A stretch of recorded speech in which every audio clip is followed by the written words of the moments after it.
Welcome back to the End of Days Chronicles channel. Jesus warns us about a prominent city that will attract people from various nations to worship a false deity.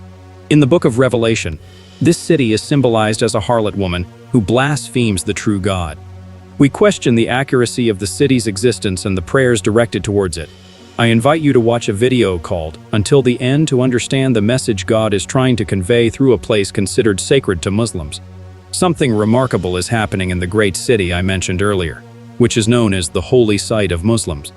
You have probably guessed correctly that it is the Kaaba in Mecca. Nestled in one corner of this sacred structure lies a cornerstone known as the Black Stone. Interestingly, the stone that was rejected by the builders has become the cornerstone, and it is marvelous in our eyes. The Lord has done this today, and we should rejoice and be glad. However, Satan always attempts to imitate Christ, and in this case, it is even placed as a cornerstone, which is quite alarming. But guess what? Jesus is the only one who knows something hidden within those sacred walls. He holds the key to unlocking the mysteries concealed within the Kaaba. Jesus reveals that Allah of the Quran is actually restrained within the black stone of the Kaaba, as prophesied in the book of Revelation. In these prophetic revelations shared by Jesus, he unveils the emergence of a false prophet, who is none other than Muhammad himself, as mentioned in Revelation. This false prophet is predicted to establish an image, a deceptive representation of a beast, leading the people astray. Astonishingly, not only are they deceived, but they are also commanded to worship this image as an homage to the beast. This cryptic image carries significant symbolism. Now, let's discuss the intriguing mention of a sword wound. Brace yourself, as it connects to the sharp sword that proceeds from the mouth of Jesus Christ himself. This sword symbolizes divine judgment and authority, serving as a powerful force that plays a crucial role in the unfolding event. As we delve deeper into the revelations, we discover that Jesus continues to disclose profound truth. In Revelation, he reveals that the beast, which existed in the past, vanished, and is destined to reappear, will ultimately meet its demise. This enigmatic cycle of existence and non-existence confuses those whose names are not written in the book of life. The beast of Revelation was expelled from heaven and is restrained in that very black stone. Some people still do not fully comprehend what lies within the Kaaba and mistakenly believe that the Messiah is present there, leading them to pray fervently. Jesus warns us to flee from the great city. Dear beloved, the God you worship may not be like them. While Saudi Arabia allows Christians to enter the country as foreign workers for temporary work, it does not permit them to openly practice their faith. As a result, Christians generally worship within private homes.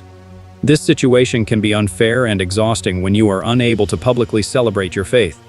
Therefore, do not confine yourself to a place that does not belong to you.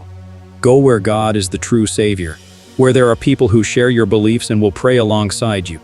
The information regarding the Kaaba raises questions. Muslims believe that the Kaaba was constructed by Abraham, also known as Ibrahim, and his son Ishmael in Islamic tradition. Muhammad cleansed the Kaaba of idols when he returned to Mecca and restored it to the monotheism of Ibrahim. Muslims believe that Ishmael, Abraham's first son, was blessed with the Kaaba, and his descendants continue the tradition of annual pilgrimage and sacrifice. In the New Testament, Abraham is mentioned as a man of faith and obedience to God, but for Muslims, he is a prophet and the ancestor of the prophet Muhammad through Ishmael, his son. Muslims believe that Ishmael, not Isaac, is Abraham's chosen and religiously significant son. According to their belief, Isaac was born as a result of God's promise, whereas Ishmael was not. God chose Isaac, not Ishmael. As the inheritor of Abraham's legacy, Ishmael is described as a warrior and does not inherit his father's legacy. In the Bible, Hagar is depicted as Sarah's handmaiden and the wife of Abraham, while Isaac is the son chosen by God. However, in Islamic belief, Hagar is considered Abraham's second wife, and Ishmael's birth is seen as aligning with God's will. This is a different interpretation. Jesus denounces the unrighteous actions of the religious leaders and warns the crowd about their doctrinal errors. He exposes their hypocritical behavior, criticizing them for meticulously tithing herbs but neglecting more important matters of justice, mercy, and faithfulness. Jesus rebukes them for appearing righteous on the outside while being filled with greed and self-indulgence internally. He urges them to prioritize inner purity, So that their outward actions align, Jesus openly condemns the false gods and repeatedly refers to the scribes and Pharisees as hypocrites, among other harsh labels.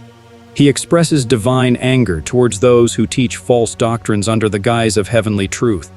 There will come a time when our belief in God will be challenged by a mysterious force lurking in a place considered holy. These individuals are known as antichrists. Let's start today's video by addressing a straightforward question. How is the Antichrist described in the Bible? Here are the options. 1. The deceiver. 2. The son of perdition. 3. The adversary. 4. The man of sin. The Antichrist, also known as the man of sin, is an individual who, with the assistance of Satan, will perform deceptive miracles to mislead people before the return of Christ. References to this can be found in 2 Thessalonians chapter. Furthermore, it appears that God is sending a message to people to exercise caution when praying humbly in a particular place, as the person they are praying to might not be God but a false deity, such as the Antichrist. The Antichrist and false gods are individuals who will emerge during a time of injustice preceding the end of the world. They will bring corruption and oppression upon the earth for a period of either 40 days or 40 years. The appearance of the Antichrist is considered a significant sign of the Day of Judgment. The Antichrist will deceive many with false miracles and teachings. Initially, he might claim to be Jesus and later declare himself as God. He will travel the world, urging people to follow him and tempting them with food, wealth, and promises to alleviate their suffering. Although God will grant him the ability to perform miracles as a test for humanity, he will be unable to heal his own bodily deformities, revealing that he is not truly God. The Antichrist will lead his army in a battle against those who do not believe in him. False gods are individuals who claim to speak on behalf of God, but have their own hidden agenda. Jesus warned his disciples to be vigilant of such people and provided guidance on how to recognize them. False gods are dangerous because they can mislead those who are seeking guidance and truth. Jesus responded with compassion and patience to those who were seeking. But he confronted religious hypocrites and false teachers with righteous anger and unwavering conviction. God provides signs regarding the Antichrist to keep people alert and cautious, preventing them from being deceived by false signs and false places of worship. However, it is crucial to focus on God and let his light guide the way, rather than constantly obsessing over and searching for the Antichrist, as this can lead to exhaustion and anxiety. Currently, something is restraining the rise of the Antichrist to power. This restraining power will eventually be removed, allowing the Antichrist to seize control of the world. Nevertheless, God will ultimately defeat and judge those who did not believe in Jesus. According to Jesus, there will be great mourning when the Son of Man returns, as everyone, including those who pierced him, will see him. Those who oppose the atoning sacrifice of Jesus Christ, symbolized as weeds, will face judgment or punishment. Therefore, it is important to continue believing in what God has ordained and to be attentive to the signs he sends. In the emergence of false gods, the people of Israel relied on hearing and responding to God's voice. However, counterfeit gods arose, claiming to speak on behalf of God but having their own selfish motives. They would distort the truth, deceiving Israel by covering up their sins with comforting and encouraging messages. Additionally, they would delude themselves into believing that their own desires and thoughts were from God. God did not tolerate false prophets who attributed untrue things to him. They were essentially lying and posed a threat to the true prophets of God. False prophets would inevitably align themselves against those who spoke for God, as their popularity surpassed that of the genuine prophets. This put the true prophets in danger, because people preferred the comforting prophecies of these impostors. False gods are not limited to external entities. They can also exist within our own thoughts and imaginations. God is not a vengeful and short-tempered deity waiting to unleash punishment upon us. While he desires to uphold his holiness and administer righteous judgment, he also possesses an innate desire to show mercy. The Bible and Jesus emphasize God's love, not hatred, and his grace, not spite. Therefore, when we communicate with God through speech, thoughts, or prayers, it is crucial to have an accurate understanding of him. When it comes to the timing of the end, the establishment of world peace, and the return of Jesus, there may be challenges. To identify when something becomes a false god, it is helpful to consider the presence of goodness. Anything that lacks goodness cannot be from God. A false god is something or someone that people worship, idolize, and willingly submit to, despite its harmful nature. False gods may initially appear promising, but in the end, they only bring devastation. Therefore, when individuals surrender their decision-making power to what is best for themselves, others, and the world, they essentially worship false gods. In reality, individuals have complete control over their lives, as the Spirit of God resides within them, providing everything they need to live according to their desires. False gods emerge when insecurities, anxieties, and fears dominate thoughts and actions.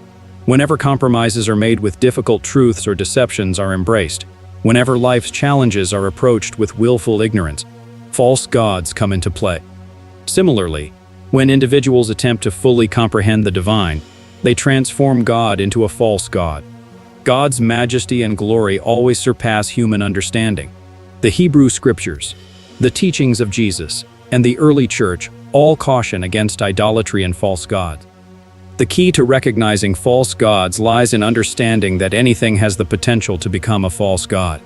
Engaging in humble, honest, and persistent reflection on life's circumstances can help resist false gods. To protect oneself from false gods, it is important to remain vigilant and take certain measures. False messiahs and prophets will arise and perform signs and wonders to deceive people, even the chosen ones. Therefore, it is crucial to remain committed to reading the Bible and listening to those sent by God. Additionally, staying connected to a community of believers and practicing spiritual disciplines like prayer, fasting, and worship help to stay on the right path. By embracing these practices, God's people fulfill their responsibility to defend the faith and protect themselves. May God bless you.